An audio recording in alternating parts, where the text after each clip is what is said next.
Tu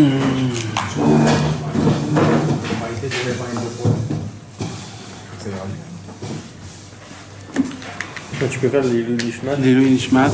Yitzhak Hassim. Ben David Vester. Ben David Vester. Et tout l'homme Israël. Ah voilà, il est sur Facebook.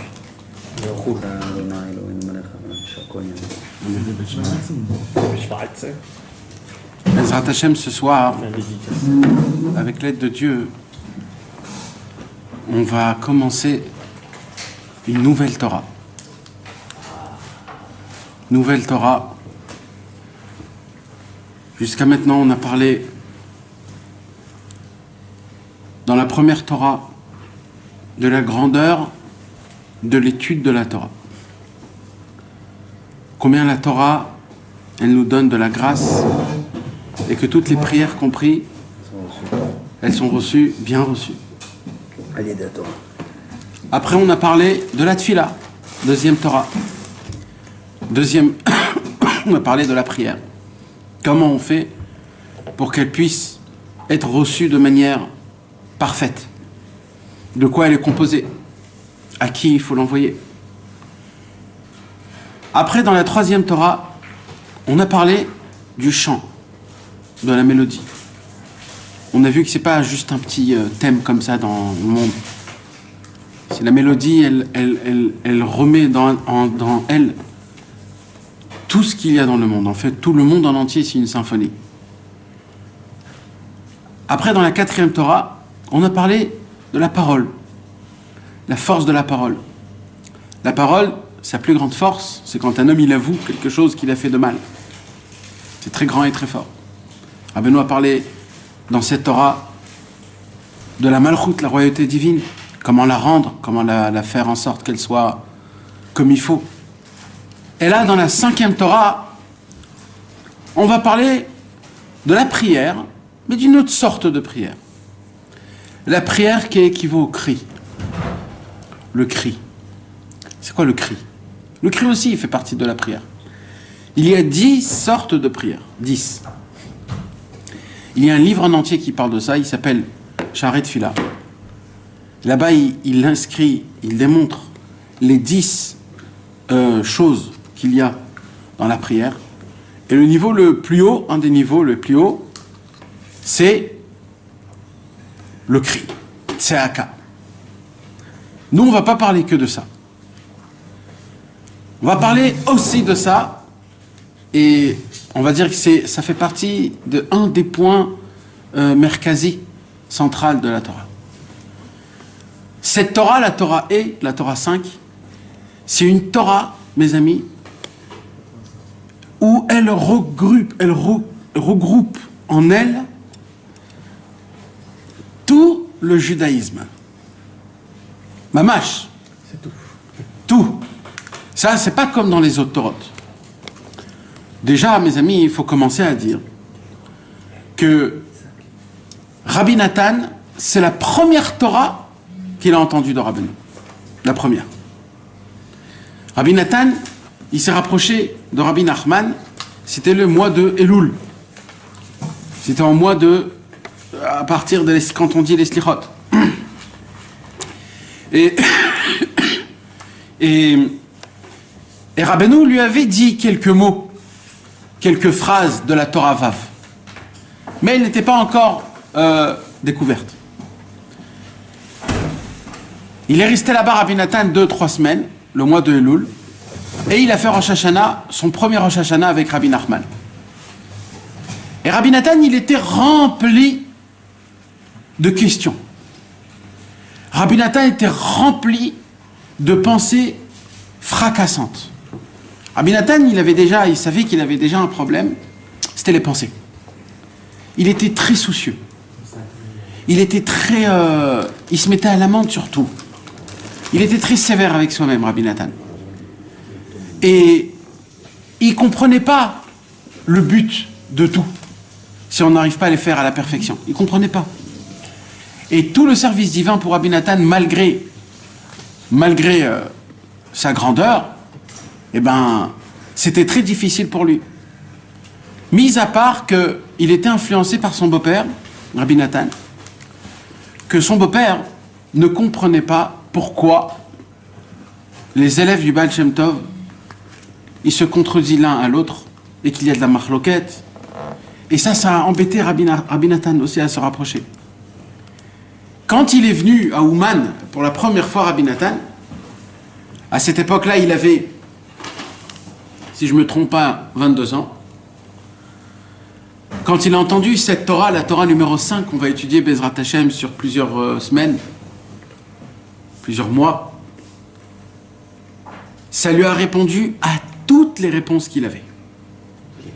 Toutes les questions. Toutes les questions, et pas que les questions, tous les problèmes qu'il avait. Tout ce que son beau-père lui avait donné, posé, montré, prouvé, comme quoi ça se peut que les chassidim, ils se trompent, parce que lui faisait partie des litaïm. Et Rabbeinu lui a fait montrer dans cette Torah, comme il dit Rabbi Nathan Mefourash. Il a dit comme ça Rabbi Nathan. Ou Moharana Tamar, chez Bezé à Torah, Gila le Rabbeinu Zal, Kol hayadut ech neg. Rabbeinu a fait montrer à Rabbi Nathan comment un juif doit se conduire. Ça s'arrête là. Tout commence, tout termine. Jusqu'à maintenant, on a parlé de l'étude de la Torah. On a parlé de la prière. On a parlé des choses. Mais là, c'est du tarles. Ça veut dire, là, c'est mamash, c'est un travail, c'est la façon de comment un juif, il doit se conduire. Mamash. C'est de cette façon-là. Rabbeinu, il dit, en plus, vous imaginez, quand un maître, il voit son élève futur qui va devenir son chauffard, qui va devenir son scribe, on doit essayer de chercher à grande force qui c'est quoi qui va lui dire en premier, parce que c'est toujours le premier le plus important. Eh bien, la première Torah que Rabbeinu a choisi de dévoiler en tout premier à Rabbi Nathan, c'est cette Torah numéro 5. Rabbi Nathan était Meboulbal, c'est-à-dire il était confus. Et vous voulez que je vous dise, on est tous confus, mais on ne sait pas. Rabbi Nathan, lui, il savait qu'il était confus. Et c'était tout difficile pour lui. Parce que quand tu es confus, tout est difficile, t'arrives pas, tu sais pas pourquoi tu fais, et quand tu fais, tu te dis, va savoir si, etc. Tu sais pas, t'es là, comme dans une marmite qui tourne, et toi t'es là, tu te laisses aller, tu sais pas quoi faire. Et Rabbi Nathan, je vous rappelle mes amis qu'à cette époque-là, Rabbi Nathan avait déjà terminé le chasse tout en entier, Be'iyun. C'était le gendre de Rabbi David Tzvi Agadol. Rabbi David Tzvi Agadol, c'était un rave de plus de 72 pays. C'était un rave qui ne dormait jamais dans un lit. Il étudiait tout le temps. Il n'y a pas je rentre chez moi à la maison pour manger. Ça n'existe pas. Je rentre à la maison juste pour faire kidouche à ma femme, à mes enfants. Je reste là-bas parce que je suis déjà là-bas. Shabbat aussi, mais Motzei Shabbat, tout de suite, Beth Midrash. Et là-bas, jusqu'à vendredi soir. Et oui, il dormait à table. Il mettait ça. Et combien de temps il dormait? Il avait une bougie, Rabbi David Tzvi Agadol. Il allumait une bougie, il mettait sa main dans la bougie. Dès que la bougie, elle terminait, elle brûlait sa main, il se réveillait tout de suite. C'est tout, ça me suffisait, j'ai dormi assez. Et il comprenait. Ça, c'est le gendre de Rabbi Nathan. Et le gendre de Rabbi Nathan a choisi, le beau-père, pardon. C'est le beau-père de Rabbi Nathan. Et le beau-père, il a choisi Rabbi Nathan Pastam. Parce que Rabbi Nathan, il avait une vision et un cerveau qui n'avait pas plus droit que lui, avec une simplicité énorme, qui regroupait tous les halakim de toute la Torah. Et Rabbi David Tzvi, quand il a pris pour gendre Rabbi Nathan, il a fait exprès de le prendre pour que lui reprenne la relève. Ça veut dire, ça devait être lui que normalement il devait continuer le travail de Rabbi David Tzvi. Donc imaginez-vous, et ça c'était à l'âge de 14 ans, parce qu'il s'est marié à l'âge de 14 ans, Rabbi Nathan. Et là, Rabbi Nathan, il a 22 ans. Et Rabbi Nathan, il a déjà tourné autour de tous les chassidim. Il est allé chez Rabbi Levi Yitzhak de Berdichov, chez le fils du Maguide de Mezrich, Rabbi Shalom Yiprobitch. Il est allé chez Rabbi Zusha. Il est allé chez encore plein de gens, plein de tzadikim, énormes, que des histoires de miracles.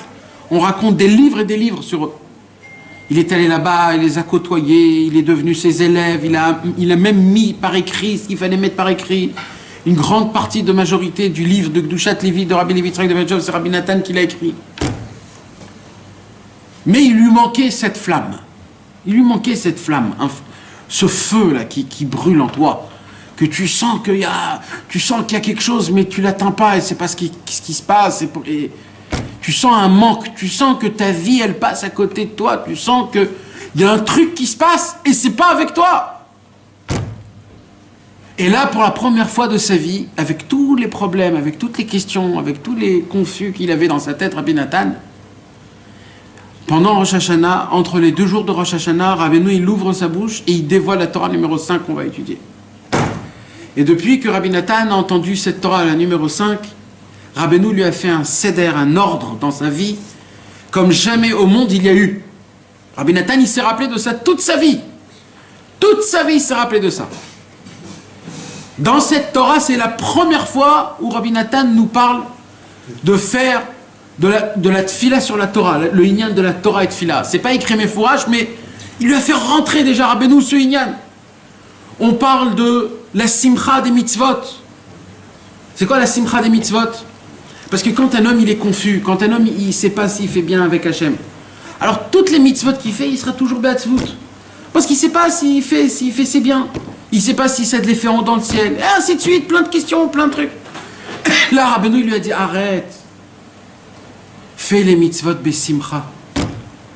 Des nouvelles fenêtres se sont ouvertes devant Rabbi Nathan en étendant cette Torah. Cette Torah nous parle de grands secrets, de grandes choses. Mais parmi tout, par-dessus tout, Rabbeinu commence la Torah, cette Torah-là. Il commence cette Torah, mes amis, en nous disant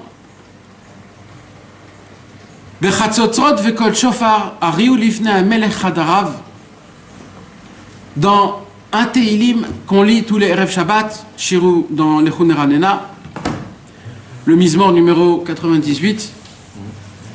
Ce Mizmor de 98, en fait, il parle de quoi? De qu'est-ce qui va se passer après que le Mashiach viendra? Comment on va louer Hachem? Comment ça sera beau? Comment le monde il va être merveilleux? Et David Amelech, il loue Hachem comme si qu'il était déjà là-bas. Shirul Adonai Shir Chadash, Kiniflaot Asa. Je vais chanter un chant nouveau, car le monde que tu as fait, c'est une bouteille. Et ainsi de suite, et ainsi de suite. Et Rabbeinu a préféré de choisir le pasuk Bechatzotzrot Vekol Shofar Ariu Lifnei Amelech. Avec des trompettes, et par le son du shofar, je vais m'amuser devant Akadosh Baruch Hu. Et c'est fait, mes amis, dans cette Torah, en fait, cette Torah, Akadosh Baruch Hu, il dit, moi, mon monde, je l'ai créé. Mon monde, je l'ai créé. Et je peux l'arranger, le terminer, le réparer, le compléter, ce monde, sans vous. Il dit à Hachem, je n'ai pas besoin de vous. Je ne suis pas dépendant de vous. Moi, tout seul, je peux réparer le monde. Tout seul, sans vous. Sans que personne bronche. Je vais faire en sorte que le monde, lui, tout seul, il va se rémunérer, se renouveler, se régénérer, sans aucun travail des hommes. Mais notre travail à nous, c'est quoi? C'est qu'on puisse faire partie de cette réparation-là avec Hachem. Parce que dans tous les cas, Hachem va réparer le monde, va renouveler le monde, va rendre le monde beau comme il devait être depuis le début. Dans tous les cas. La question, c'est qui sera associé avec moi, il dit Hachem.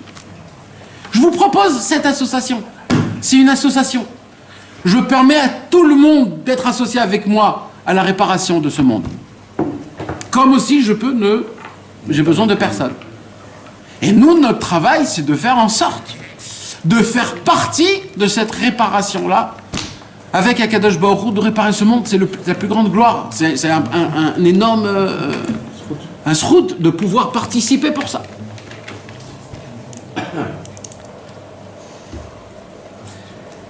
À cette époque où Rabbeinu il a dévoilé cette Torah, c'était au commencement où, à l'époque, la Russie, c'était la guerre entre la Russie et la Pologne, et la Russie avait conquéri la Pologne. Et quand la Russie a conquéri la Pologne, ils ont amené avec eux des nouvelles lois. Et une des lois, c'était quoi? C'était que parmi les Juifs, parce qu'il y avait aussi des lois que pour les Juifs, donc ils avaient mis ils avaient réclamé qu'il y a des policiers juifs qui doivent s'occuper de l'armée du grand tsar russe. Et leur travail aux Juifs, à ces Juifs-là, c'est de prendre des enfants de l'âge de 8 ans, de les faire grandir dans des maisons de goy, et à l'âge de 18 ans, de les prendre à l'armée en tant que soldats. Ça veut dire qu'ils sont déjà dans la tête des révolutionnaires, des gens avec des idéologies, et les former mentalement, quoi. Et ça, mes amis, c'était un coup, et c'est ça... Jusqu'à 45 ans. Hein? Jusqu'à 45 ans, l'âge de 45 ans. Jusqu'à l'âge de 45 ans. Ouais, c'était à l'époque, c'était toute une vie, en fait. Tu devenais goy, que tu le veuilles ou pas, tu devenais goy complètement. Mais Kitsour, ce qui se passait, mes amis, c'est que ça, de combien de tzadikim sont morts de tristesse. La femme de Rabbi Nathan est morte de tristesse à cause de ça. Rabbi Naftali est mort, un de ses enfants, à cause de ça. Tous les tzadikim de cette génération, tous, ils ont tous essayé de faire des pieds et des mains pour essayer de enlever ce décret du ciel. Ils ont fait des jeûnes, ils ont fait des xérotes, ils ont fait des takanotes, ils ont pris sur eux plein de choses. Et Rabbeinu, il faisait partie d'eux. Et Rabbeinu, on voit au tout début ici de cette Torah, il parle de ça, Rabbeinu, et il parle et il nous fait dévoiler en fait que dans le ciel, il y a des xérotes, des décrets où on peut encore prier, c'est pas encore décrété. Mais quand le décret est décrété, alors là c'est plus pareil. Tu peux plus ne prier normalement. Et là, Rabbi Nathan, dans cette Torah, il fait allusion comme quoi ça c'est un décret qui a été décrété. Et il a dit, vous voulez savoir quoi? Malgré que le décret est décrété, si tous les tzadikim ils étaient avec moi, j'aurais la possibilité de l'enlever complètement. Mais le problème, c'est que les tzadikim ne sont pas avec moi. Parce que Rabbeinu a déclaré un nouveau travail. Une nouvelle invention. Comment enlever le décret? C'est pas dans cette Torah, c'est dans la Torah numéro 10 qui a été dit dans l'année. C'est de frapper des mains, de chanter, de danser. C'est ça l'amtakat adinim.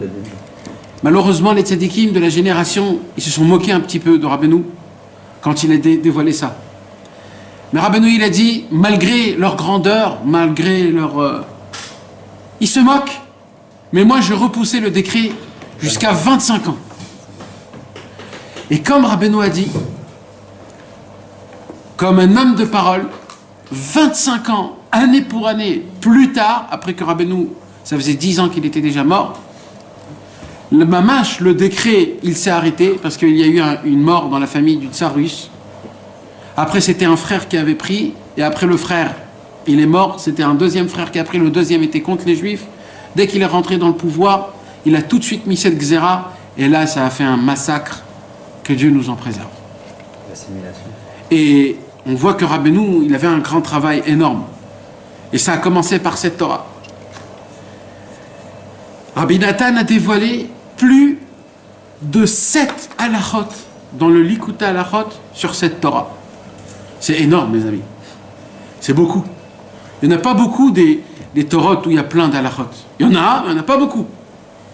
Celle-là, elle a 7 halachot. Il y a plus de 100 pages que Rabbi Nathan a écrit sur cette Torah, qui fait une page dans le Likutei Moharan. Plus de 100 pages. Rabbi Nathan, il parcourt le Orach Chaim, le Yoredea, Choshen Mishpat. Il commence par Ilchot Tfilin. Il termine par Likvot Rovo. Oh, c'est Shliach Likvot Rovo. C'est pas une Torah qui est petite. Cette Torah, elle a influencé Rabbi Nathan comme on peut même pas s'imaginer. Plus que ça. Quand Rabbi Nathan, il a écrit le Likutei Tfilot, c'était un travail d'une vie en entière. Vous savez, quand le livre terminait, c'est là où on commence à écrire la Hakdama, l'avant-propos. Pas au début. D'abord, tu écris le livre, après, tu écris la Hakdama. Après que Rabbi Nathan a écrit le Likutei Tfilot, le chef-d'œuvre de sa vie, 20 ans de travail, il a imprimé par ses mains chez lui à la maison. Il a préféré d'écrire la Hakdama du Likutei Tfilot en prenant comme exemple la Torah numéro 5. Il y a un monologue dans la Hakdama du Likutei Tfilot de la façon de comment Rabbi Nathan il nous demande, il nous met l'eau à la bouche, comment faire des Torot et des Tfilot. Il te l'explique comme un petit bébé. Il aurait pu prendre la Torah 1, la Torah 2, la Torah 3, la Torah 10, la Torah 20. Il a pris la Torah 5. Et Mamash, là-bas, il découvre petit à petit le Inyan de la Torah, les mitzvot besimcha, prier avec voix haute, etc., etc. Et il développe comment il faut faire la tfila Mamash. Et là-bas, il y a une explication qui est exceptionnelle. On va en parler, Bezrat Hashem. Dans cette Torah, Rabbeinu, il parle de la prière. Pour la première fois, Rabbi Nathan a vu comment les chassidim y prient. Rabbi Nathan était habitué de prier à voix basse, avec, comment on dit, pudeur, concentration, mais surtout zen. Le monsieur, il n'est pas... faire de vagues. Voilà, il est très posé, il ne bouge pas, il est calme, il est très concentré, etc., etc. Et d'un coup, il vient à Ouman, et il voit Rabbi Yudel, il voit Rabbi Shmuel Aizi, il voit Rabbi Aaron, le Rav de Breslev, il voit le Maguide de Tirovitse, il voit le gendre du Maguide de Tirovitse, Rabbi Yitzhak Aizi, il voit le Rav de Tchérin, il voit le Rabbi Meir Mitcherin, il voit plein des chassid de Breslev, et ils ont une prière, ils prient d'une ferveur, à voix haute, en frappant des mains. Il était bouleversé, Rabbi Nathan, de ça. Il était bouleversé. C'est quoi cette prière? Pourquoi vous criez? Pourquoi vous frappez des mains? Pourquoi vous vivez? C'est quoi cette vitalité que vous avez là? Mais Rabbi Levi Yitzhak, il ne prie pas comme ça? Je ne sais pas si... Rabbi Levi Yitzhak de Berditchov... Il avait écrit comme ça. Oui, mais il n'avait pas d'élève, Rabbi Levi Yitzhak de Berditchov. Mais quand Rabbi Nathan était avec lui? Je ne sais pas. Ça se peut qu'il a vu que c'est lui qui prie comme ça, mais pas ses élèves. Là, il voit que c'est les élèves qui prient comme ça. C'est plus fort encore. C'est pas que le tzaddik.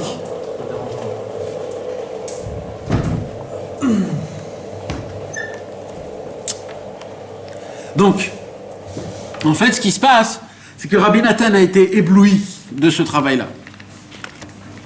C'est pour ça que dès qu'il est rentré et dès qu'il a vu ça, tout de suite, il est tombé amoureux de Rabbi Nachman de Breslev. Et il s'est dit que c'est là qu'il passera toute sa vie. Avec l'aide de Dieu, Bezrat Hashem, on va étudier la Torah numéro 5. Une Torah qui est merveilleuse. Si la Torah de notre dernière Torah qu'on a étudiée, c'était un petit peu des dynimes, c'était un petit peu des vidouilles, de voir tout bien, etc. Cette fois-ci, on passe mamash dans le bon, dans la lumière, dans la beauté, dans la pitié, dans la miséricorde, dans le judaïsme simple, Yehudi. Et sachez, mes amis, c'est vrai que Rabbeinu a dévoilé des Torot et dans chaque Torot, il a écrit Aïkar, l'essentiel. Mais cette Torah, ça a été la première Torah que Rabbeinu a choisi de dévoiler à Rabbi Nathan. On pourrait dire que pour un commencement, c'est important pour nous de la voir vraiment comme un commencement. Si dans notre vie, on est un petit peu confus, étendu, on a des miettes un peu partout, dans le travail, à la maison, on est un petit peu partout, on ne sait pas, on n'est pas très... Des grains de sable. Eh ben, ça se pourrait que cette Torah pourra faire un ordre dans notre vie. Parce que cette Torah, elle est dit vraiment au plus simple, parce que là, Rabbi Nathan, il était tout nouveau. Il n'y a pas quelqu'un qui peut dire « Ah, moi je connais pas Breslev, c'est compliqué. » Non, là, c'est le tout premier, c'est le tout le début. Tu n'as pas besoin de savoir rien.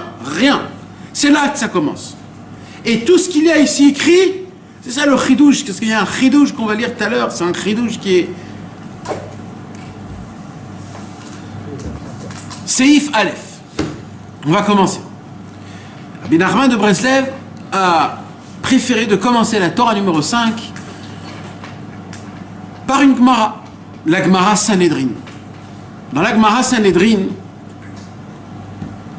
Rabbi Nachman il dit comme ça: Ki tsarir kol adam lomar kol haolam lo nivra ela bishvili. Pourquoi on a trop de Télim là?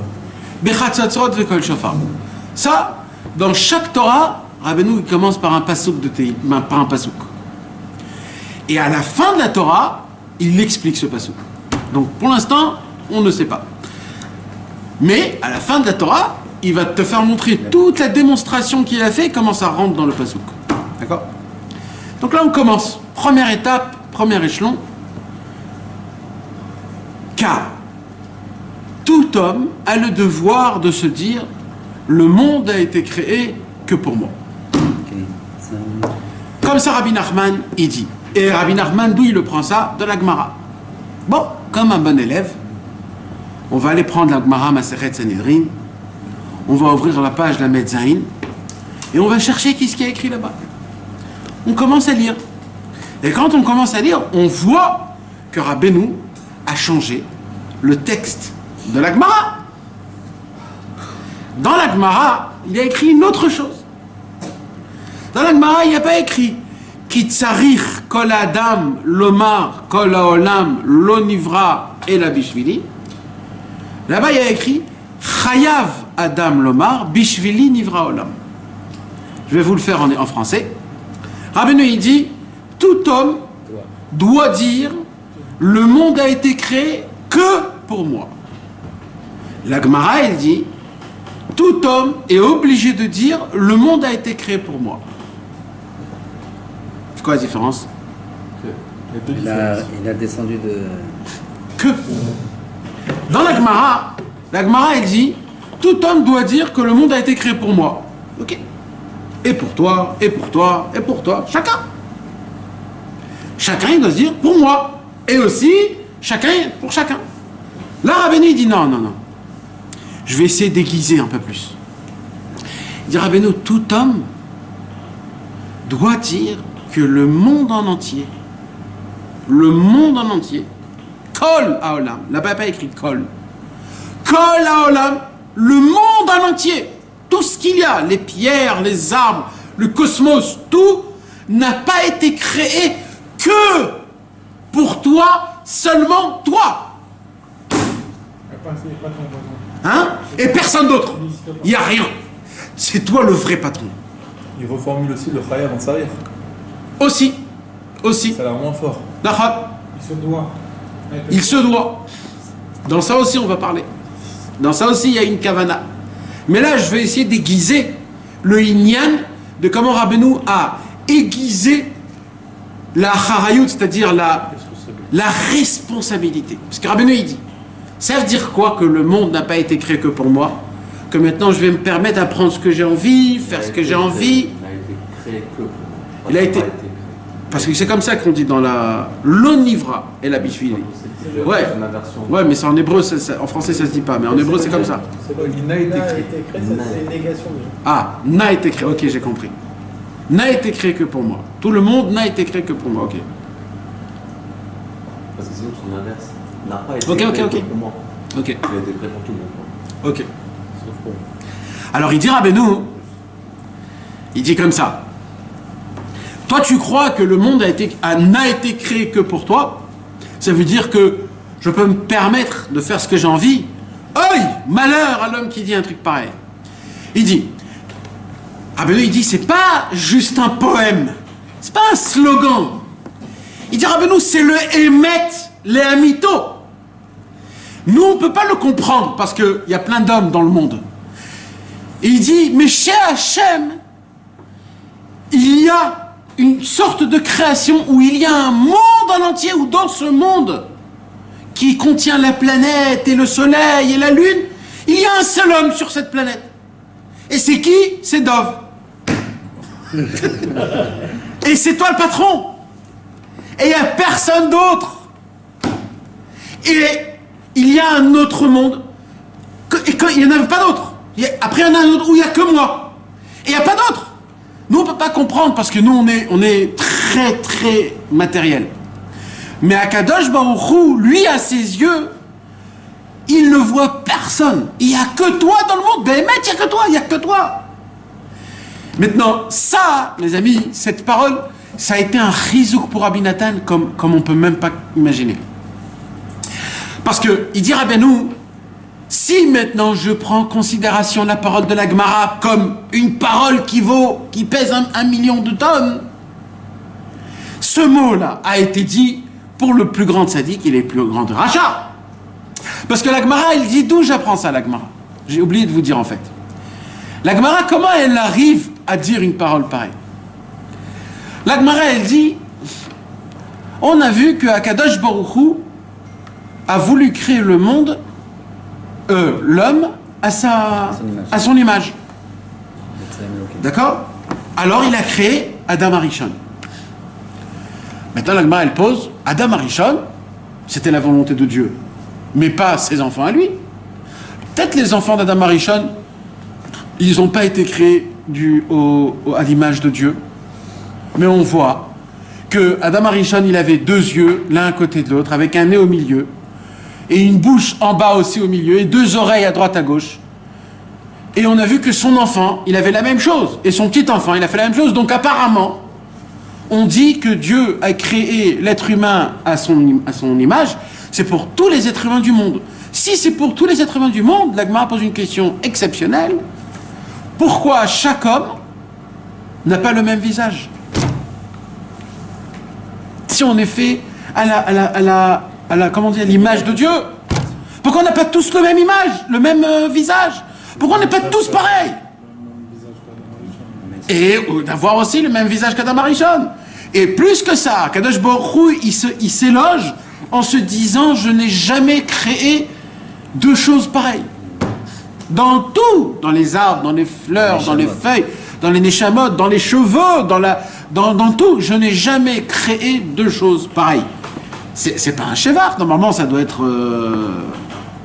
Parce que tout ce que tu dois me faire montrer à Hachem, c'est qu'on est tous à ton image. Donc si on est tous à ton image, comment ça se fait que chacun, on est différent, mais Chaval al-Azman, il n'y a jamais eu deux pareils.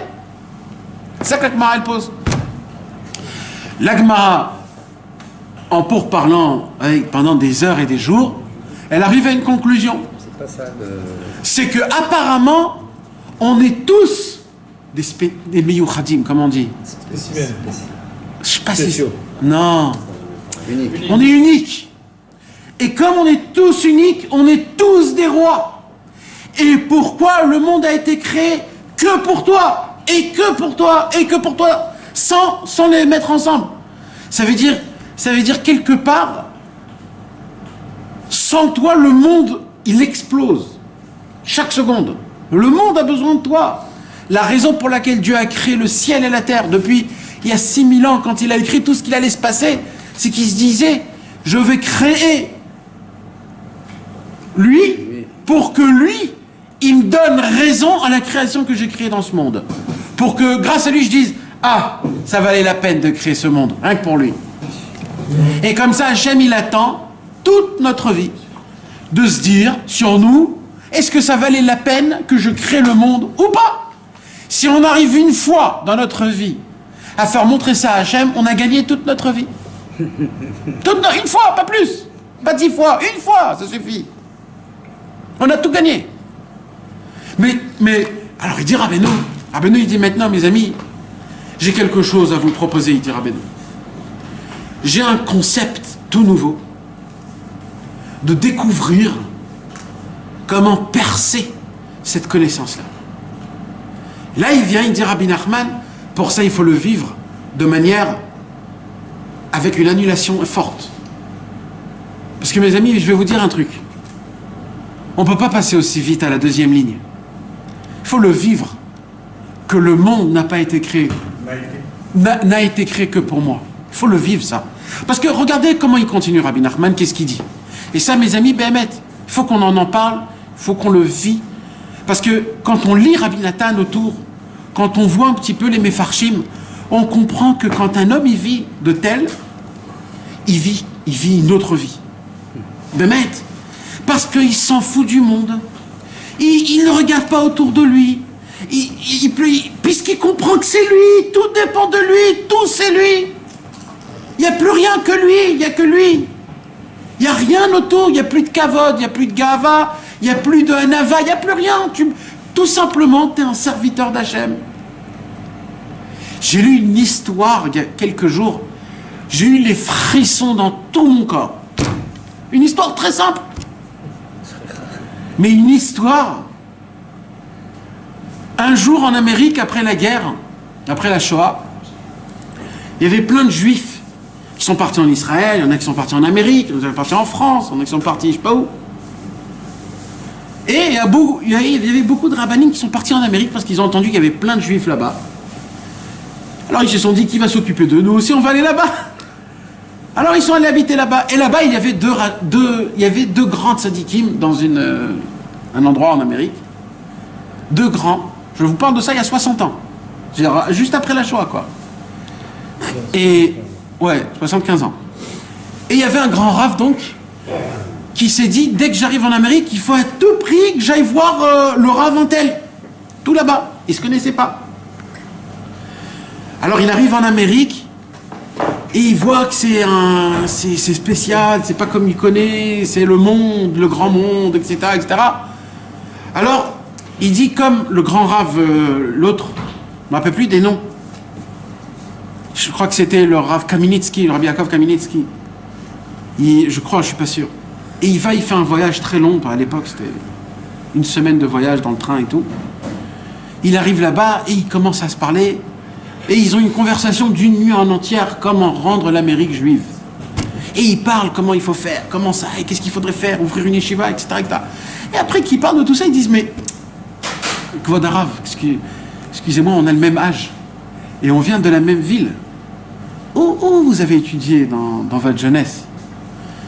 Il dit, j'ai étudié chez Rabbi Baruch Ber. Il dit, ah bon, moi aussi j'ai étudié chez Rabbi Baruch Ber. Dans quelle année t'étais chez Rabbi Baruch Ber? Il lui dit, telle et telle année. Il dit, c'est pas vrai, moi aussi j'étais en telle année. Chez quel rave t'étais? Il lui dit, bah j'étais chez le rave de Brisk.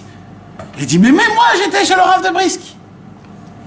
Ils ont étudié pendant 6 ans, dans la même yeshiva, dans la même classe, dans le même banc, la même Gemara, 6 ans.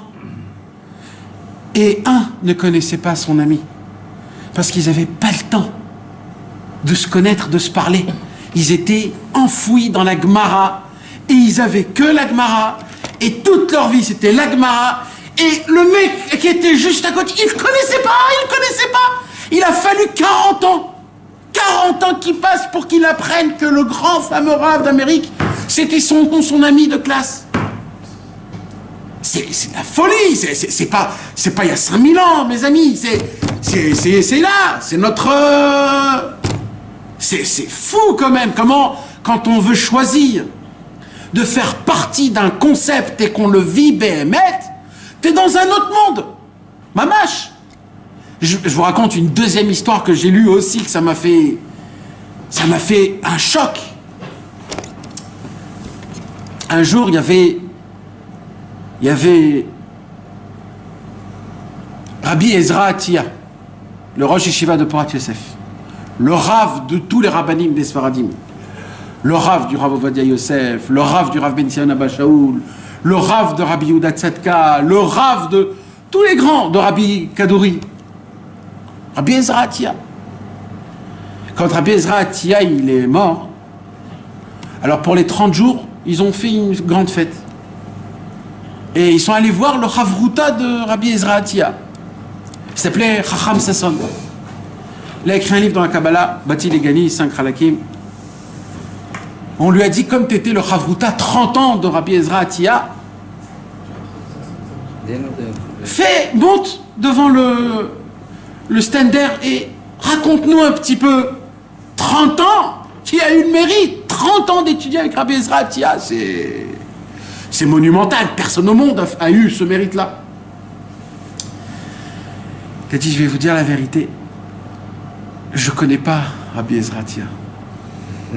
Quand on s'asseyait, étudiait, on ne parlait que de Torah. Je ne sais pas s'il a des enfants, s'il est marié, comment... Je ne sais pas. Je ne sais même pas quel âge il a, où il habite. Je ne sais pas. Quand on rentrait dans le Beth Midrash, on se mettait à étudier, on ne parlait que de Torah. On rentrait que de la Torah. On rentrait à la maison, on parlait de Torah. On dormait, on parlait de Torah.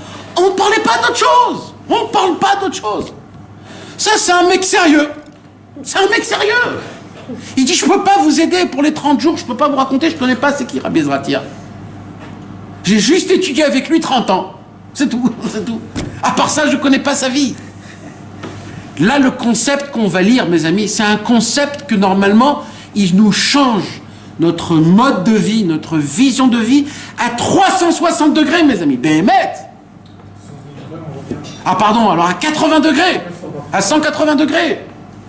Mamache. Je connais pas les...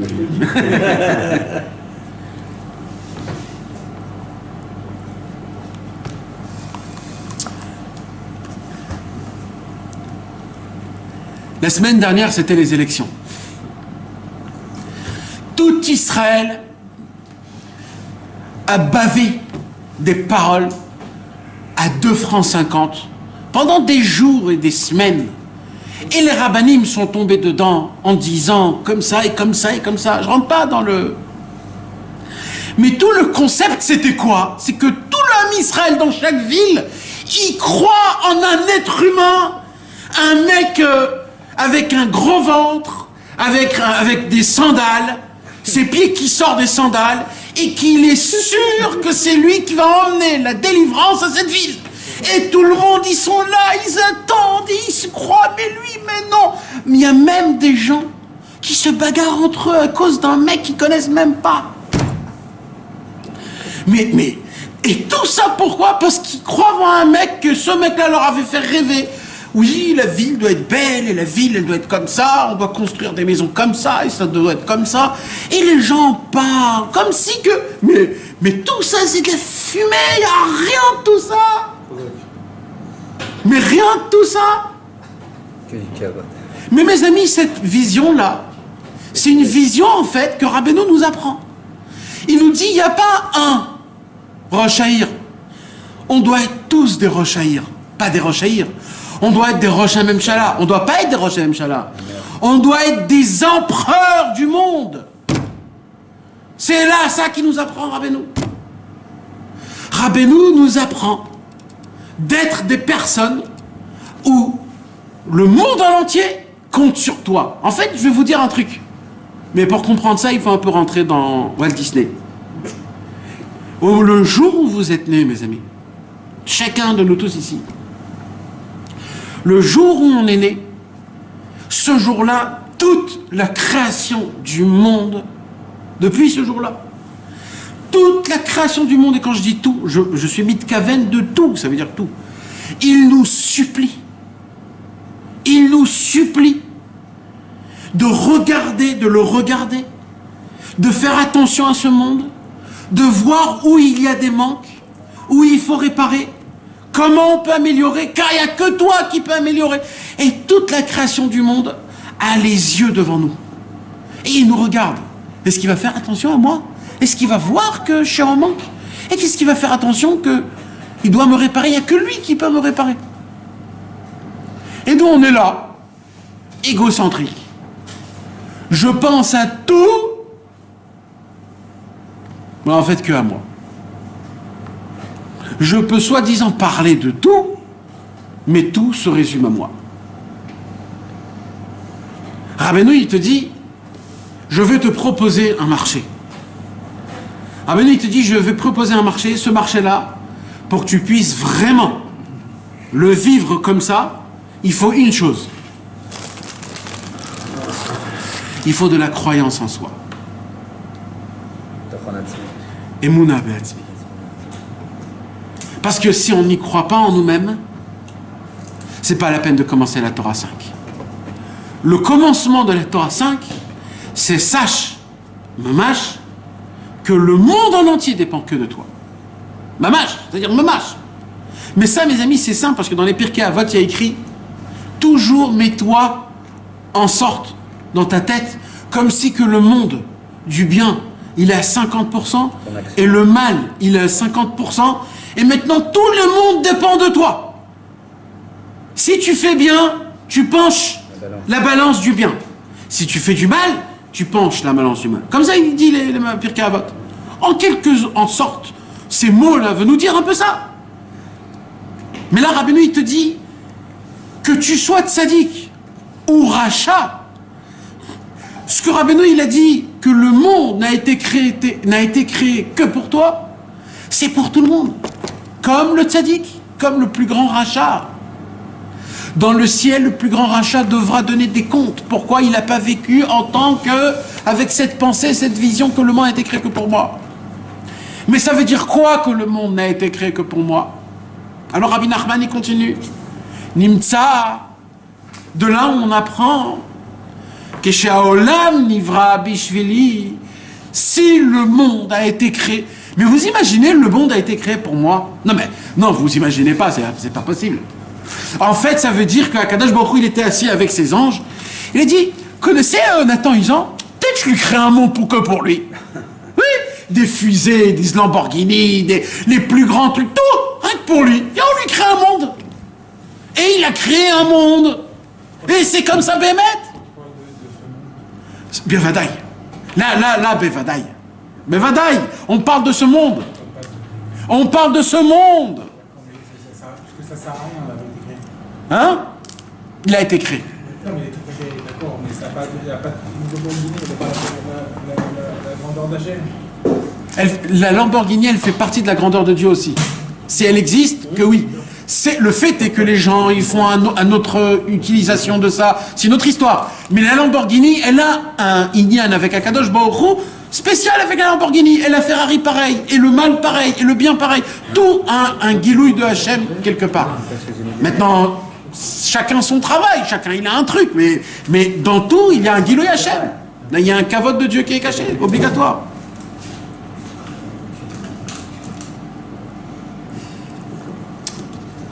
Mais c'est un dogma que j'ai donné. Non, parce que quand tu saches comme ça, on constitue bien. Non, parce que je continue. Non, parce que je veux essayer de vous choquer un peu. Je vois que vous me regardez comme si que je vous raconte une histoire de... Toute nouvelle. C'est choquant. C'est un visage choqué. Non, mais Béhémet, c'est ça le pshat que Rabbeinu il nous dit, parce qu'il nous dit, ah, ok, tu le prends vraiment comme si que le monde a été créé pour toi? Pas de problème. Alors il y a du travail. Comment t'as dit à Harayut? Responsabilité. Alors Rabbeinu, il vient, il te dit, maintenant je vais vous dire, qu'est-ce que ça veut dire? Qu'est-ce que ça veut dire, le monde n'a pas été créé que pour moi? Non, comment on va le manger? Comment on va manger cette histoire? Voilà. Attends, juste peut-être avant que tu continues dans la Gemara. Ouais. C'est dans quel contexte qu'on dit que... Comment on va l'absorber? Pour moi, pourquoi? Pour dire que... Dans quel sens là-bas? C'est le même chat ou ça, non, en plus de ça, il y a un chat? Non, c'est le même chat. Là-bas, c'est le même chat. Là-bas, la question Smouya, il y a une Sheila Smouya là-bas. Pourquoi Hachem il a fait... C'est exactement. Pourquoi il y a autant de différences dans le monde, dans les êtres humains? Apparemment, il faut dire que l'être humain, chaque être humain, c'est un roi. Un roi de quoi? De son propre monde. Donc, Alpi, le pshat, chaque homme, il a un monde à lui. Alpi pshat. C'est sa maison, c'est sa arba amot. Et là-bas, il doit être comme il faut. Mais Rabbeinu, il a grandi la photo. Il dit non, c'est pas ta arba amot. C'est Béhémet, le monde en entier, il appartient à toi. Et tu sais ce qu'il dit Rabbeinu plus que ça? Il dit Rabbeinu. Il dit plus tu crois dans ça, plus Béhémet, tu vas devenir le roi du monde. Les tzadikim, s'ils sont devenus des tzadikim, c'est parce que tout simplement, ils l'ont cru plus que toi. Donc eux, ils sont devenus maîtres de toi aussi. Comprenez la nuance ou... C'est énorme. Alors ça veut dire quoi? Alors il dit Rabbi Nachman, il dit Tsarichani. Donc maintenant j'ai un travail. C'est quoi mon travail? Lirot ou leayen bechol et betikun haolam ou les malot chesaron haolam. Ou l'itpalel bavuram. D'abord, il y a un très grand travail. L'irot ou la hayen. Je dois voir et observer à chaque instant comment réparer le monde, ou s'il y a des manques, le remplir, et prier pour eux. Combien de travail? 3. Comment on arrive à ces 3 travails? En faisant 2 autres. L'irot ou la hayen. Ça veut dire là, il dit Rabbeinu, observer, voir et observer. Et les 3. Réparer, remplir et prier. Alors, il y a une explication qu'on peut l'expliquer d'une manière d'un trait, les 3. C'est quoi? C'est comment la personne, elle fait. C'est-à-dire, au début, un homme, il roait, il voit, il regarde le monde. Il dit, bon, si le monde, c'est moi comment t'as dit, si c'est moi le responsable, donc il faut que je vois, il faut commencer déjà à voir. Il y a des gens qui ne voient pas le monde. Vous savez, il y a des gemarotes dessus énormes.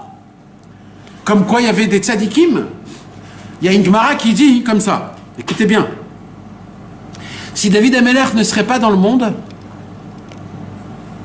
tout le Ham Israël aujourd'hui, ça serait des vendeurs de tissus usés. Comme ça est écrit. C'est-à-dire quoi? S'il n'y aurait pas les prières de David Amelech, en sortant, en regardant, c'est quoi, d'où viennent leurs parnassa, comment ils font pas, et qu'il a prié pour nous jusqu'à les années d'après, s'il n'y aurait pas David Amelech, on serait tous des vendeurs de tissus usés. Vous imaginez la prière de l'imam jusqu'à aujourd'hui. Il est rentré dans la responsabilité. Mamash, lui, il s'est dit, je suis le patron, si je fais pas, il n'y a personne qui va faire. On va tous faire un chidouche. Et la Gemara, elle dit, s'il n'y aurait pas Habakouk, qui a prié pour nous, on serait tellement pauvre le Ham Israël que quand 2 personnes voudraient étudier la Torah, ils s'habilleraient avec un seul habit. Sans, s'il n'y avait pas Habakouk. Habakouk est monté dans le ciel, il a bougé ciel et terre pour qu'Akadosh Baruch Hu n'amène pas cette Habakouk Hanavi. On voit Avram Avinu. Quand Avram Avinu il a parlé avec Sdom pour Akadosh Baruch Hu, qu'est-ce qu'il s'en foutait lui Avram Avinu de Sdom?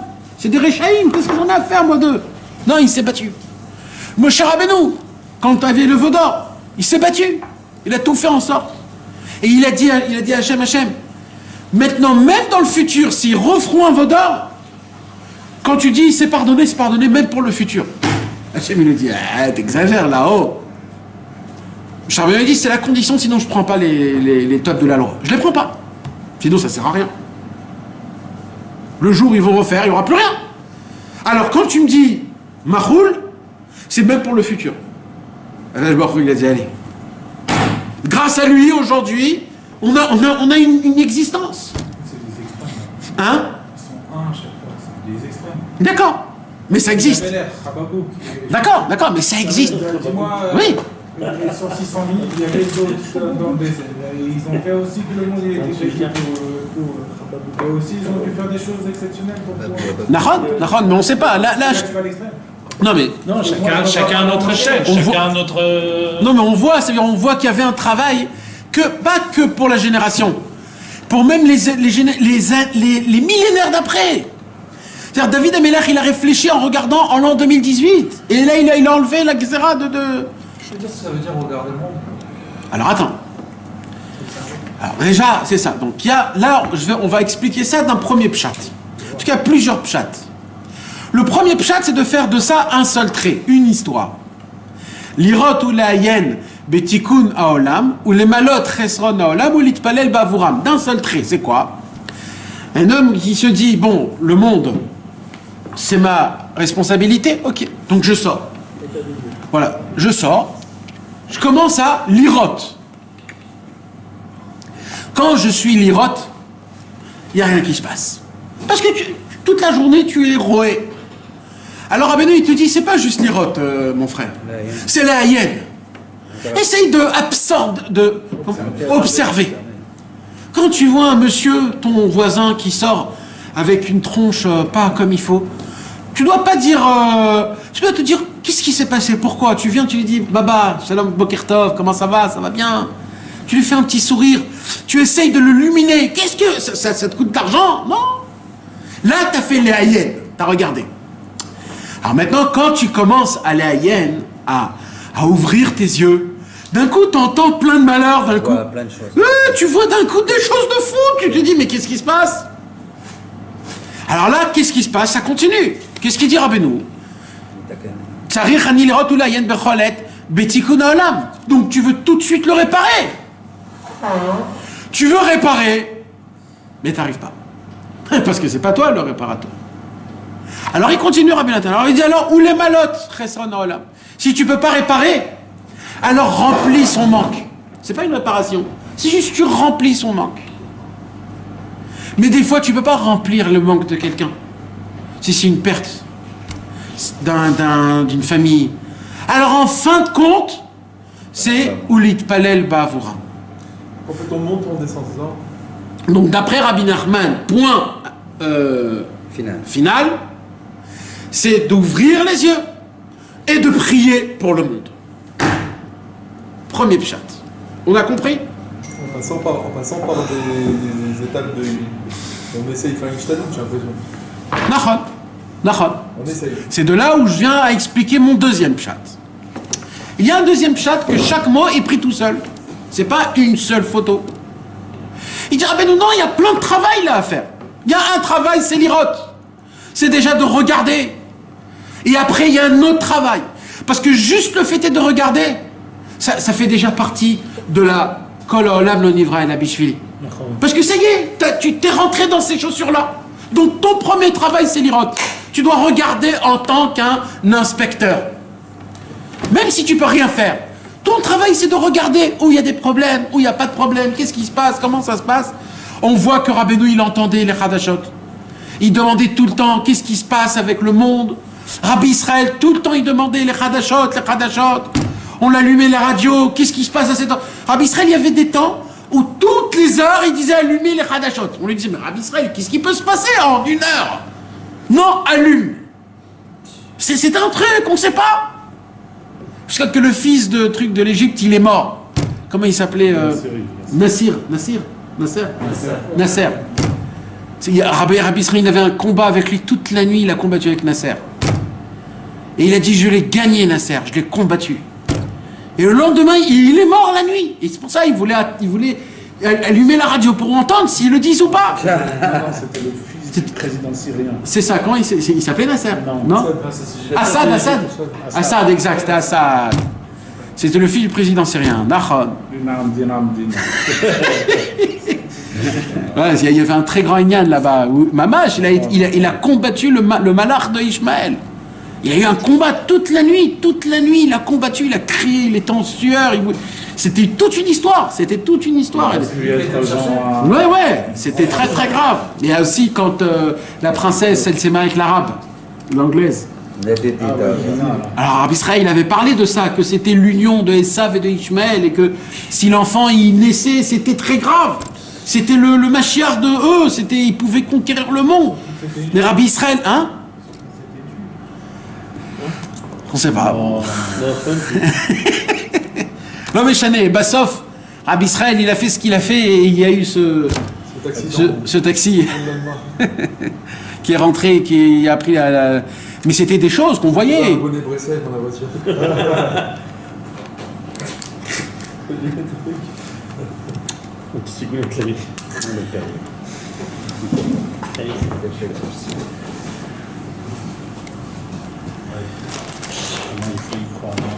T'as vu? Alors maintenant, Rabbi Nathan, mes amis, dans Etzot Mevoharot, il y a un chidouche, mais mamash on dirait... Ouais. Ouais. Tu as commencé à dire prendre un par un. Est-ce que c'est dans la continuité ou pas? C'est quoi la continuité? Parce qu'en fait, tu as dit que tu prends un par un. Ouais, là, j'explique là maintenant un par un. Ah, d'accord. C'est ce que Rabbi Nathan, dans le Likutei Halachot, il explique. Dans Ilchot, dans Etzot Mevoharot, dans Tfila numéro 9. Tfila tête. dans Tfilat Tet et Tzot HaMevorot, C'est un CD en fait. Mamash, il donne, comme Rashi, l'explication, chaque étape c'est quoi. Il dit comme ça. C'est un chidouche gadol, mes amis, parce que Rabbi Nathan a rajouté un seul mot à Rabbeinu. Ça se fait pas, un élève. Comment c'est écrit ici? C'est écrit Kitsarir kol adam lomar kol haolam lo nivra bishvili. Comment il dit Rabbi Nathan? Kitsarir kol adam lomar tamid ou le'amin. C'est kol haolam lo nivra ela bishvilo. Il a rajouté qu'il faut croire. Il faut y croire. Et aussi tamid. Tout le temps, il faut se le rappeler, tout le temps. Mais le'amin, ça commence par le'amin. Il faut que tu crois que c'est Emet, ça. C'est Emet, mon frère, oui. Dieu, il est mamash, crée tout ce monde que pour toi, Béhémet, la mytho, Béhémet. Tout. Alors il dit comme ça. Alken tzarich lishtadel becholet b'tikkun haolam. Ça veut dire quoi? De réparer le monde, de tikkun haolam. On a dit, il faut d'abord tikkun haolam. Il dit, c'est quoi le tikkun haolam? Comment tu répares le monde, d'après Rabbi Nathan? Veikar tikkun haolam où, il dit Rabbi Nathan? La'achnis ba'olam da'at amitit. Comment tu répares le monde? En faisant rentrer du da'at dans le monde. C'est dans le monde ou dans le monde? Dans le monde. C'est pareil. Non mais c'est pareil. Parce que on peut pas expliquer. Parce que là on rentre dans des calculs nuls. C'est-à-dire tu rentres dans la conscience de la présence. C'est toi que tu mets du da'at dans ton monde. Dans ton monde à toi. Mais ton monde il t'appartient. Non, ton monde à toi, il t'appartient. Parce que... T'as compris le Inyan? Oui. Est-ce que les gens ils existent? Mais c'est pas ça la question, s'ils existent ou pas, ou comment ça fonctionne. C'est pas ça le Inyan. C'est pas ça le Inyan. Le Inyan, c'est que toi, dans ton monde, t'as un homme qui s'appelle Arandré. Maintenant, Arandré, des fois, ça se peut que lui, toi, t'es pas dans son monde. Mais toi, lui, il est dans ton monde. Ton travail à toi, c'est de lui faire entrer du date. C'est ton, à lui, sans le compter lui, parce que c'est ton travail, toi. Dans ton monde, il fait partie de ton monde. Et lui, il a dans son monde un autre truc pareil, il fera le même travail. Les tikkun haolam, c'est de faire rentrer du date. C'est quoi du date? C'est quoi la conscience de la présence de Dieu? Tous les problèmes qu'on souffre dans ce monde, c'est pour une seule raison. C'est qu'on ne comprend pas la logique du monde, comment il tourne. Au moment où tu comprends la conscience de Dieu, c'est toi qui dois avoir le da'at. Pas la personne. non, Rentrer le da'at dans ton monde. non, mais toi tu dois le faire montrer aux autres. Là tu viens de dire. Non, je viens d'expliquer tout le problème d'un homme qui souffre, c'est parce qu'il n'y a pas de date. Donc ton travail à toi, c'est de faire en sorte que les animaux qui tournent dans ton monde, tu vas les rendre des hommes. En leur faisant rentrer dedans du date, en leur parlant de Hachem, en leur parlant du tzaddik, en leur parlant de la raison pour laquelle le monde a été créé. Et là, tu fais, comment ça s'appelle, tu fais peupler ton monde d'hommes. Parce que pour l'instant, dans ton monde, il n'y a que des tortues. Ninja, dans notre monde, je parle. Et nous, on doit prendre ça et de faire de ça des êtres humains. Des Adam, des hommes, en les malot et haolam bedat. Ça, c'est le tikkun. Maintenant, on continue. Vetzarich lemtso et achisaron. Aïnou, il dit, c'est quoi le chisaron? Comment on remplit un manque, il dit Rabbeinu? Deuxième travail. Aïnou le vatel mina olam et atzarot vete isurim. Annuler les problèmes et les souffrances. Comment on peut annuler les problèmes et les souffrances? Alors là, il dit Rabbi Nathan, regardez comment c'est chaque mot. Il dit Rabbi Nathan, là j'enlève la virgule entre Chesron Olam ou Lit Palel Alav, j'enlève la virgule et je fais de ça un seul mot. Comment je fais en sorte les malot Chesron Olam avec Lit Palel? Comment je fais en sorte d'enlever des problèmes dans le monde? En priant pour le monde. T'entends que quelqu'un il est malade, tu pries pour lui. T'entends que quelqu'un il a un problème, tu pries pour lui. Quand tu pries pour lui, qu'est-ce qui se passe? C'est pas juste un chesed. Même sans entendre. Hein, même, non, mais parce que des fois... On sait que le monde, il est comme ça. Oui, mais des fois, plein de fois, on entend, il faut prier pour ça, on s'en fout. Chas Shalom, c'est tout, c'est à toi. C'est à personne d'autre. C'est que à toi que ça vient ce message. C'est pour ça que tu l'as vu. Et tu l'as vu. Dans tous les cas, il est très très important.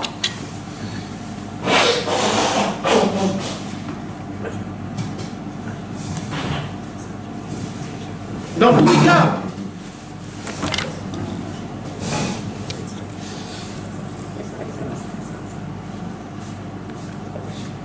C'est qu'on ne voit pas assez quand on prie pour des gens ou pour des choses, avec des gens qui sont malades. On ne voit pas assez qu'il s'est passé quelque chose. Ah, ça c'est un autre problème. Ça, c'est vrai. Mais nous, en tant que balabay, Et ça, on tombe de ça. c'est vrai, c'est vrai. On tombe parce que Dafka, on a besoin de ces réseaux-là. On n'est pas comme Rabbi Israël Kariner, ou Sabba Israël, où eux, ils ont passé la Shoah. Imagine-toi qu'eux, ils ont dû entendre qu'est-ce que Rabbi Israël il a dû voir. Il a dû entendre qu'est-ce qui s'est passé. Et tout ce qu'il a prié chez Rabbi Shimon. Mais c'est pas 10 hommes qui sont partis de ce monde, c'est 6 millions. C'est-à-dire comment. Et cette époque, Rabbi Israël, Quelle épreuve il est. Ouais. D'accord. Quelle épreuve au niveau de. Quand l'Olam Nibra Rajbishbili. Ouais, c'est très grave. C'est très très grave. D'accord. Mais il faut prier. Si tu as prié, tu as fait ce que tu as pu. Bah ouais. C'est le minimum. Parce que si on remplit pas Parce que les je suis bancs, pas c'est froid, où je laisse, bon, qu'est-ce que tu veux que je fasse? Des fois, on est dans une voiture, on voyage et on voit un accident. Prie! Tu vois une ambulance qui passe. Prie! Qu'est-ce que ça te coûte d'argent, dire un mot? Refouach les mains, c'est tout, refouach les mains. C'est ça, je vais. Même chez Ramalot, c'est long. Rien que refouach les mains, c'est tout. Refouach les mains. Ça s'appelle de se mettre dans des chaussures de patron, de responsable.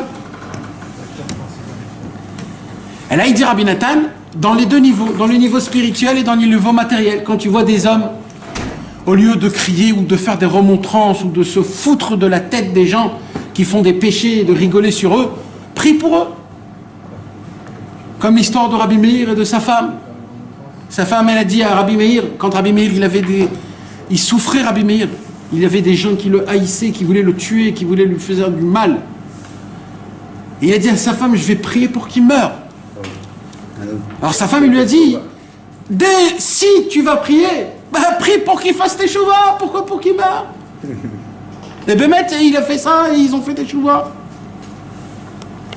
Et il dit Rabbeinu, et on doit prier, Aïnou, il dit Rabbi Nathan, Shelo yu chalila baolam shum tsarot, rak shalom veshalva bechol hapratim. Il faut prier qu'il n'y a que le bien, la paix, la bonté, la paisibilité. Je sais pas comment on dit. C'est La tranquillité. l'apaisement, la paix, l'apaisement. Ça, c'est dans le Etzot Amevoirot, Filatet ou... Filatet, ouais. Non, Etzot Amevoirot, ouais. C'est un chidouche gadol. Non, il dit la mine là-bas. Il dit la mine. C'est-à-dire, il faut y croire. Ça commence déjà par le y croire. L'oncle de Rabbi Nachman, Rabbi Baruch Ephraim de Sidilkov, il a écrit dans le livre, il a un livre qui s'appelle Le Degel Machane Ephraim. Il est juste à côté, il est enterré juste à côté du Baal Shem Tov. Et le Degel Machane Ephraim, il a un chidouche dans Parashat Vaishlach. C'est Péléplaïm parce que le Degel Machane Ephraim, mes amis, c'est le livre le plus de tous les livres de la Chassidoute qui ressemble au Likutei Moharan. Il avait un inyan, le Degel Machane Ephraim avec Rabbeinu dans le sang. C'était quelque chose qu'on voit, Mamash, c'est un Péléplaïm. Et lui, il dit dans Parashat Vaishlach un chidouche, comme Rabbeinu ici. Il dit sur le pasuk Vaïvater Yaakov Levado. Vous vous rappelez? Quand Yaakov Avinu, il a combattu l'ange de Esav. Le matin, il a tué. Et il part, l'ange. Et là-bas, il y a écrit Vaïvater Yaakov Levado. Et Yaakov est resté tout seul. Parce que l'ange est parti, sa famille est là-bas, et lui, il est resté tout seul en boitant. Et le Midrash, il dit Vaïvater Yaakov Levado. Il dit le mot Levado, on peut le dire aussi Venisgav Hashem Levado. Il y a un autre passouk où il y a écrit Dieu, sa grandeur, c'est quand il est seul. Alors le Midrash, il dit on fait un kesher, un ekesh, entre les deux Levado. Comme Yaakov, Vaïvater, Yaakov, Levado, il y a aussi Venisgav, Hashem, Levado. Le Degel Machane Ephraim, il dit j'ai rien compris à ce Midrash. Ma kesher. Qu'est-ce que ça veut dire ce truc-là? Parce que Yaakov, il est resté tout seul, alors la grandeur de Dieu, quand il est tout seul, qu'est-ce qu'il y a écrit là? Et là, le Degel Mahane Ephraim, il ramène la Gemara Sanhedrin que tout homme doit dire. Le monde n'a pas été créé que pour moi, il dit comme ça. Il n'a été créé que pour moi. Il dit comme ça. Il y a un secret énorme qu'on ne dévoile pas à tout le monde, il dit le Degel Mahane Ephraim.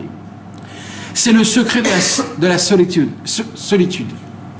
Il dit le Degel Mahane Ephraim, pas tout le monde a le mérite d'avoir ça, mais celui qui arrive à vivre vraiment que le monde n'a été créé que pour moi, il monte dans un niveau qu'il est seul au monde comme le Dieu il est seul au monde. Et eux deux, ça vaut la peine que le monde a été créé comme un en face de l'autre. Comme Yaakov Avinu quand il était tout seul, ça veut dire quoi? C'était en fait à ce moment-là même, il a compris que tout le monde n'a été créé que pour moi. Et c'est pour ça qu'à ce moment-là, on dit tu ressembles à Dieu, parce que Dieu aussi, il est seul dans le monde. Et celui qui vit ça, eh ben, il est comme Hachem, Kaviachol. Il ressemble à Kadosh Baruch Hu. Tu as pris quand tu entends une guerre en Afrique. Ouais, ben. Tu l'entends, oui. Quelque part, tu dois déjà chercher à comprendre comment ça influence le monde. Parce que c'est certain que ça influence le monde. On le dit à Képo. On prie, il y a écrit qu'on prie pour les nations, on prie pour les nations. Shalom Baolam.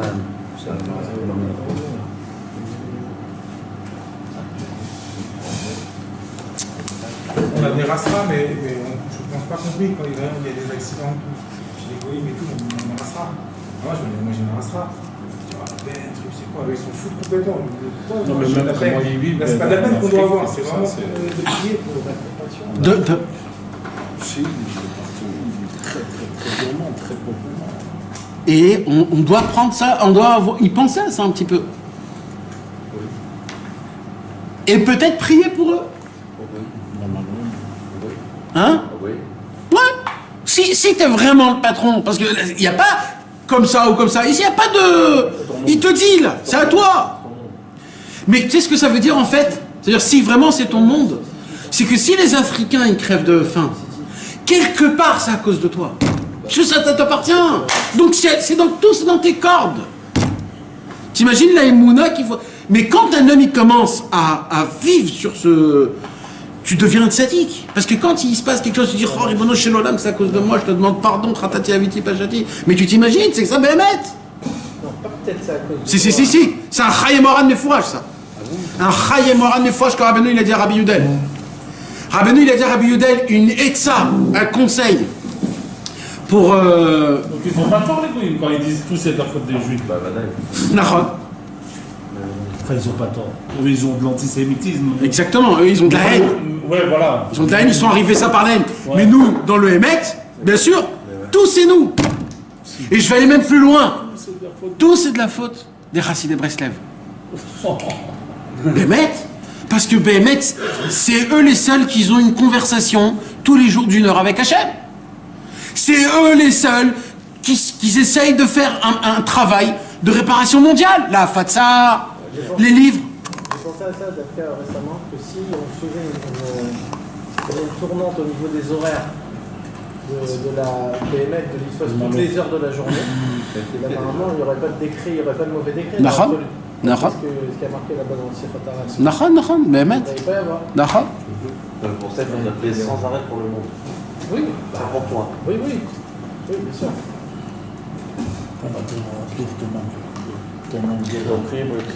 Regardez comment il dit le Degel Mahane Ephraim, les mots, parce que les mots ils sont importants. Amen. Qu'est-ce qu'on doit prendre pour notre Breslever alors? D'abord, il faut l'irot ou la haine, Aaron. S'il n'y a pas l'irot ou la haine, tu peux rien faire. Parce que cette question-là, tu me la poses parce qu'il n'y a pas eu de l'irot ou la haine. Parce que quand il y a l'irot ou la haine, tu ne poses pas ce genre de questions. Tu sais où est le problème. Tu vois tout de suite le problème. C'est un manque de shlom bayit, c'est un manque de simcha, c'est un manque de tzumat lev des fois. Un peu d'attention. Tu lui as mal dit bonjour. Il faut faire attention à ces choses-là. C'est surtout ça. Quand tu vois une peau de banane par terre, ça doit te faire mal. C'est comme si c'est dans ton lit. Tu vas l'enlever ou tu vas... Tout de suite, tu l'enlèves. Tout devient... Ça devient ta responsabilité.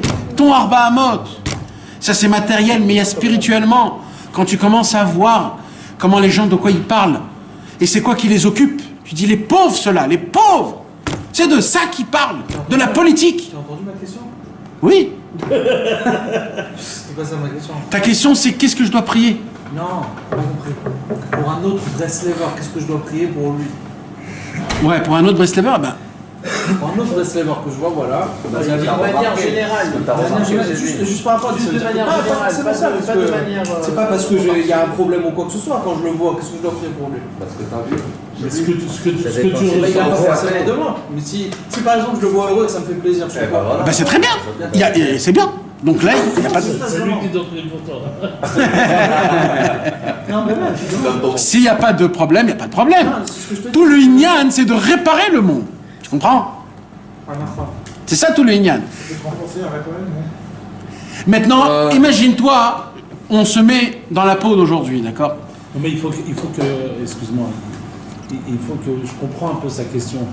Il faut que ce Inyan là de Kol Haolam Nivra Rak Bishbili, il faut quand même que je sente que mon cœur, je suis apte À le faire. à comprendre, C'est ce à que- voir que ça me parle cette situation. Tu vois ou quoi? Oui, il faut avoir la Emouna déjà. Il faut avoir la Emouna que Béhémet, c'est ça. Ça veut dire Toi, tu dis, il faut que j'ai la Emouna qu'en priant, je vais Béhémet réparer. non. Alors, Non, quand est-ce qu'on on va, je vais dire, quand est-ce qu'on a une mitzvah, enfin, on a toujours cette mitzvah de voir que tout le monde a été créé pour moi. Et quand est-ce que je suis opérationnel dans ce concept? C'est quand on sent dans notre cœur, ça me parle ça. On doit faire quelque chose. Voilà.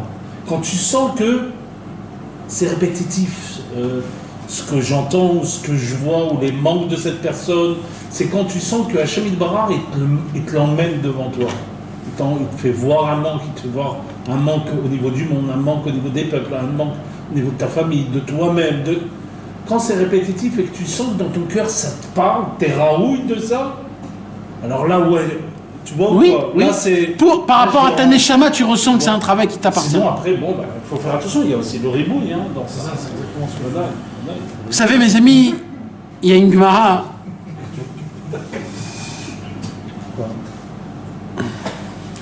Ah ouais, mais madame. Mes amis, il y a une Torah dans le Likutei Moharan. C'est une Torah qu'il faudrait qu'on l'étudie, je sais pas, peut-être maintenant, peut-être demain, peut-être, je sais pas. C'est la Torah 94.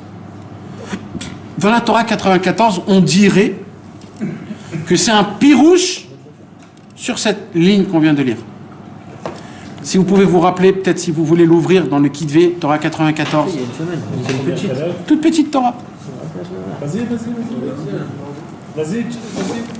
La Torah dit comme ça. Chayav kol adam lomar kol haolam lo nivra bishvili. Tout homme a l'obligation de dire le monde n'a été créé que pour moi. Il te redonne la Gemara, là. Ouais, il reprend. Il dit au pluriel. Non, il dit au pluriel. Là, il dit comme c'est écrit dans l'Agma. Il dit chez Kol Haolamot, le livré ou la Bishvili. Bishvili d'Israël. Vechayav le takno. Donc, je suis obligé de le réparer. Umahu atikun. Comment je le répare? Direct, il Rabbeinu là. Aïnianoukar. Le sujet est comme ça. Là, tu continues. Là, le Likutei Moharan 94. Là, c'est 94.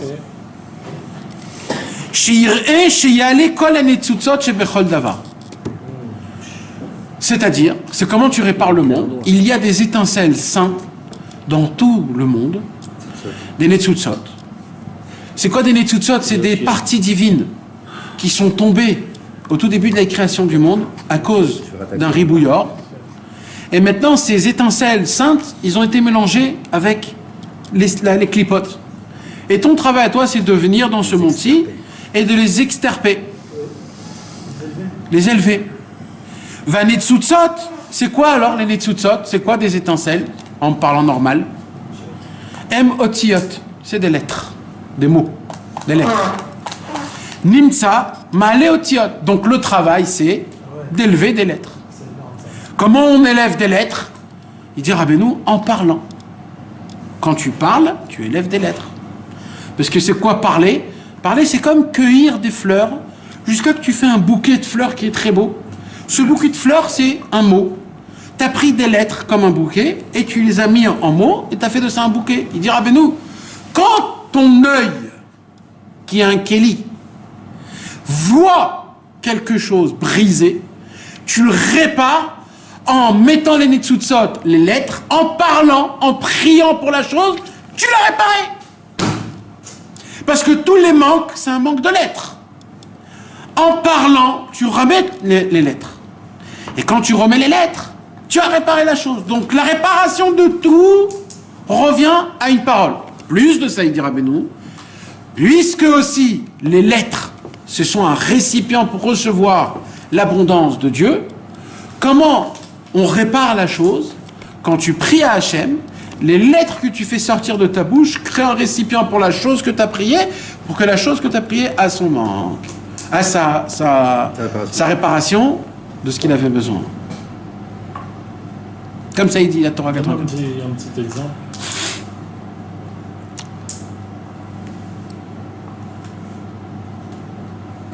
On va prendre un petit exemple.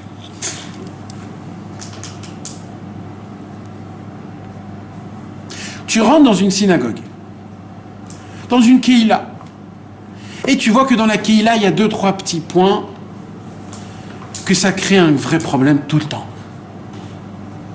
Toi, tu es là, de loin, et tu vois ce problème. Qu'est-ce qu'il y a en vérité là? Il y a en vérité des netsutsot, des étincelles, qui sont mélangées avec du mal. Et le problème, c'est que tout ce mal qu'il y a en fait ici, c'est à cause des netsutsot qui sont dans le mal. Il faut juste les séparer. Le mal, il part. Maintenant, toi, ta vision, elle a vu ça. Qu'est-ce que tu dois faire?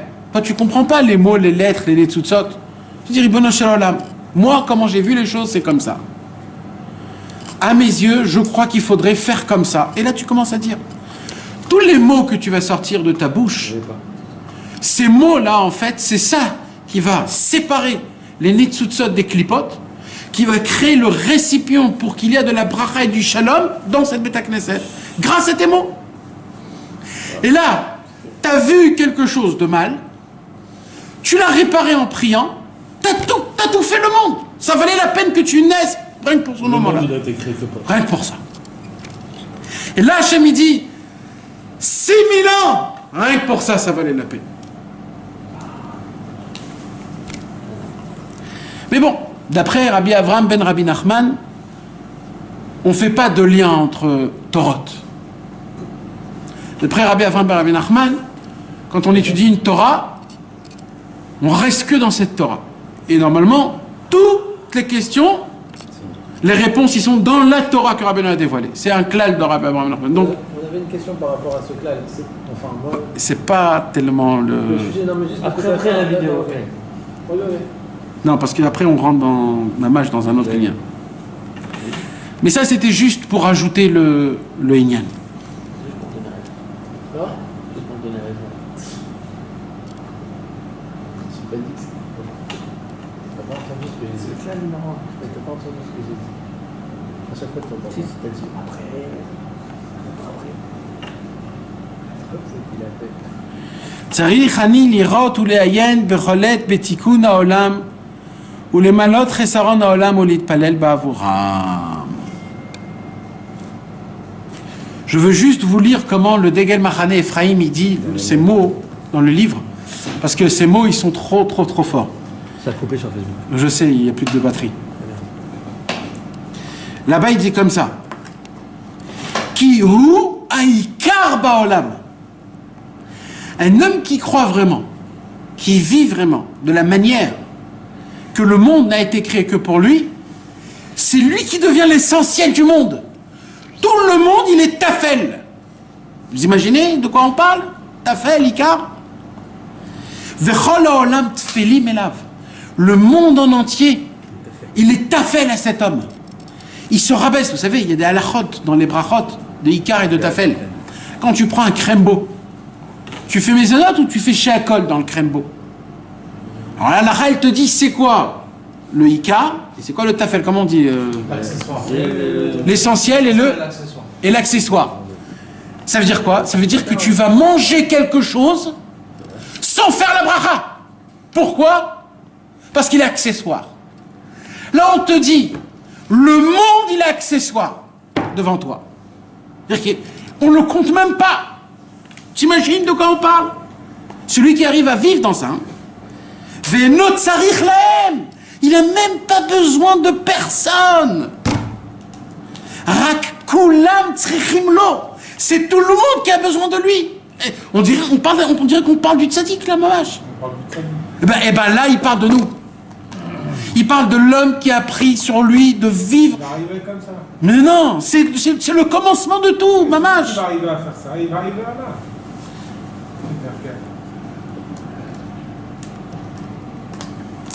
Et c'est ça, Vaïvater Yaakov Levado.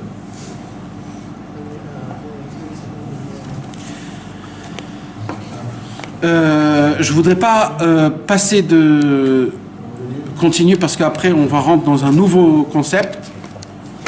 J'espère que ça a été bien expliqué. Que Dieu nous donne la force de vivre ce qu'on a parlé, sincèrement, Bezrat Hashem.